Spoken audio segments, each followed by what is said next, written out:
बिस्मिल्लाहिर्रहमानिर्रहीम। अस्सलाम वालेकुम दोस्तों, एक नई वीडियो के साथ हाजिर है। चले अपनी वीडियो स्टार्ट करते हैं। यहाँ पे इस वक्त दुनिया के अंदर इंडियन एयरफोर्स को तीसरी बड़ी मोस्ट पावरफुल एयरफोर्स का खिताब दिया जा रहा है। वहाँ पे चाइना जो है वो अजीब अजीब काम कर रहा है। पिछले दिनों चाइना की तरफ से एक नए किस्म के यूएवी की तस्वीर हमारे सामने आई। खैर, इसको यूएवी कहना गलती होगी, इसको यू कैव आप कह सकते हैं, अनमैन्ड कॉम्बैट एरियल व्हीकल, जो कि बेसिकली एक बहुत बड़ा ड्रोन है। इतना बड़ा ड्रोन है कि जिसके बारे में कहा जा रहा है कि ये इंटरकॉन्टिनेंटल रेंजेस के ऊपर जाके जो है वो अपना पेलोड डिलीवर कर सकता है, और इसकी रेंज एक अंदाजे के मुताबिक 12,000 किलोमीटर तक जो है वो जा सकती है। अब 12,000 किलोमीटर जो है वो आपके आईसीबीएम्स की रेंज होती है। ये आपके जो सबमरीन्स के अंदर एसएलबीएम्स होते हैं, सबमरीन लॉन्च बैलिस्टिक मिसाइल्स, इनकी रेंज जो है वो 8-10 हज़ार किलोमीटर होती है। तो इस ड्रोन की रेंज जो है वो बताया जा रहा है कि तकरीबन 12,000 किलोमीटर तक जा सकती है। और ये एक क्रैंक काइट कन्फिग्रेशन के विंग्स वाला ड्रोन है, जिसको पहली दफा अगस्त 2025 में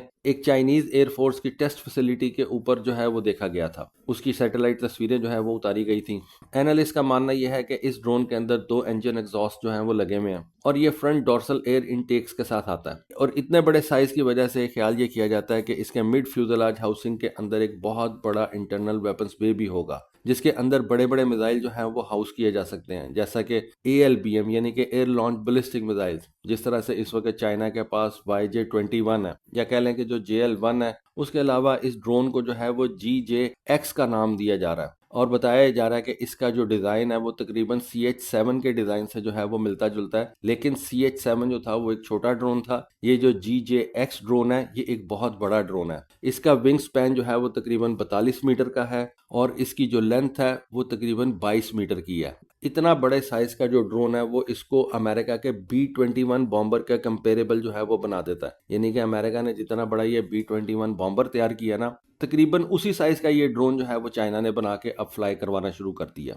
और इस वजह से इसकी रेंज के बारे में भी यही समझा जा रहा है कि इसकी रेंज जो है वो भी बहुत ज्यादा जो है वो दूर तक जा सकती है। ये ड्रोन जो है वो 12,000 किलोमीटर से ज्यादा जो है वो दूर जा सकता है। इस ड्रोन को आप एक स्टेल्थ बॉम्बर भी कह सकते हैं, एक स्ट्राइक एयरक्राफ्ट भी कह सकते हैं, जो कि अपने लो रेडार क्रॉस सेक्शन की वजह से दुश्मन के एरिया के अंदर डीप तक जो है वो स्ट्राइक कर सकता है। जब इसका लो रेडार क्रॉस सेक्शन होगा तो रेडार्स को इसको पकड़ना जो है वो इतना आसान नहीं होगा। इसकी कोई वर्टिकल टेल नहीं है। इसका जो वैसे प्रोफाइल है वो बहुत ही स्लीक है, और इसके अंदर कोई कॉकपिट भी नहीं है। तो जब कॉकपिट नहीं है तो कोई कैनोपी नहीं है, कोई कैनोपी नहीं है तो वो जो आपने देखा ना कि B-21 बॉम्बर हो या B-2 बॉम्बर हो, कैनोपी होने की वजह से उसको एक हम्प जो है वो आपको देना पड़ता है। तो इस तरह का कोई जो है वो हम्प भी इस ड्रोन के अंदर आपको नजर नहीं आएगा, जिसकी वजह से इसका रडार क्रॉस सेक्शन जो है वो, मेरा ख्याल है, ये मैं अभी अपने तौर पे कह रहा हूँ, कि B-2 और B-21 से भी कम हो जाएगा। तो इस तरह के ड्रोन को लॉन्ग रेंज के ऊपर पकड़ना बहुत मुश्किल होगा। अगर चाइनीज इसको सीक्रेटली किसी अपनी एयरबेस के ऊपर से फ्लाई करवा देते हैं,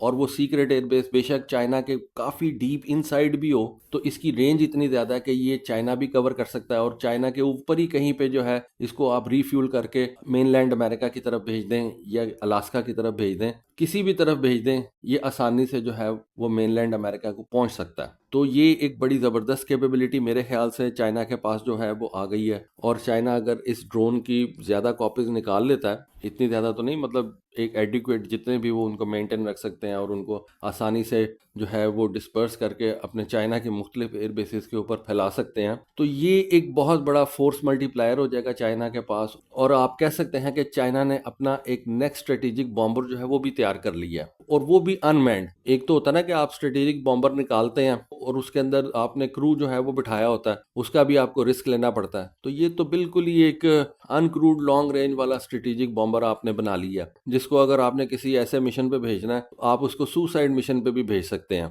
मतलब जिस फ्लाइंग ऑब्जेक्ट के अंदर आपने इंसान को नहीं बिठाया हुआ, तो उससे आप बहुत ज्यादा जो है वो रिस्की काम भी करवा सकते हैं। तो ये चीज चाइना के बेनिफिट में जाएगी। और जो हम सोचते थे ना कि अब आने वाला जो वक्त है उसके अंदर ये ड्रोन ही जो है वो लड़ाइयाँ लड़ेंगे, तो वो मेरा ख्याल है कि अमेरिका ने B-21 एक क्रूड बॉम्बर बनाया, तो चाइना ने कहा कि हम एक स्टेप आगे जाते हैं और हम इतनी लॉन्ग रेंज के ऊपर भेजने के लिए एक अनमैन्ड कॉम्बैट व्हीकल जो है वो बना लेते हैं। लेकिन आपने एक बात याद रखनी है कि दुनिया की जो तीसरी बेस्ट एयरफोर्स है वो इंडियन एयरफोर्स है। ये आपने भूलना नहीं है। अच्छा, अब ऐसा नहीं सोचना कि अमेरिका के पास कोई इस तरह की चीज नहीं है। अमेरिका के पास भी एक हाईली सीक्रेटिव ड्रोन है जिसको RQ-180 का नाम दिया जाता है, और वो भी एक हाई एल्टीट्यूड लॉन्ग एंड्योरेंस वाला स्टेल्थ ड्रोन है जिसके बारे में बहुत कम इंफॉर्मेशन जो है वो अवेलेबल है। शायद उसकी किसी ने आज तक कोई तस्वीर भी देखी होगी, सिर्फ आर्टिस्ट रेंडरिंग्स जो है वो हमारे सामने आती हैं, लेकिन मेरा नहीं ख्याल कि कोई एक्चुअल ड्रोन की तस्वीर जो है वो एग्जिस्ट करती है। तो बहरहाल ये दोनों कंट्रीज इस वक्त लॉन्ग रेंज के ऊपर मार करने वाले स्टेल्थ ड्रोन्स जो है वो तैयार कर रही हैं, जिनके ऊपर वेपन्स जो है वो भी माउंट किए जा सकते हैं और जिनसे रिकॉनेसेंस का काम जो है वो भी लिया जा सकता है। इतना बड़ा ड्रोन होगा तो मेरा ख्याल है कि एक सॉर्टी के अंदर उससे एक काम लेना जो है वो भी फीजेबल नहीं है। मेरा ख्याल है कि ये ड्रोन जो है वो एक वक्त में डेफिनेटली दो काम ही करेगा, रिकॉनेसेंस का काम भी करेगा, या हो सकता है कि इसके ऊपर कोई इलेक्ट्रॉनिक वॉरफेयर के इक्विपमेंट जो है वो भी लगा के भेजे जाएं। डेफिनेटली इसकी अपनी सेफ्टी भी उन्होंने करनी है, और दूसरा ये कि इसके ऊपर कोई ना कोई वेपन जो है वो भी लगा के इसको दुश्मन के एरिया की तरफ जो है वो भेजा जाए। तो बहरहाल ये एक रिपोर्ट थी, ये एक इन्फॉर्मेशन थी, सोचा आपके साथ शेयर करूं। होपफुली आपको आज की वीडियो, आज की इन्फॉर्मेशन पसंद आई होगी। कमेंट सेक्शन में अपनी राय से ज़रूर आगाह कीजिएगा। आज के लिए बस इतना ही। Thank you. अल्लाह हाफिज़।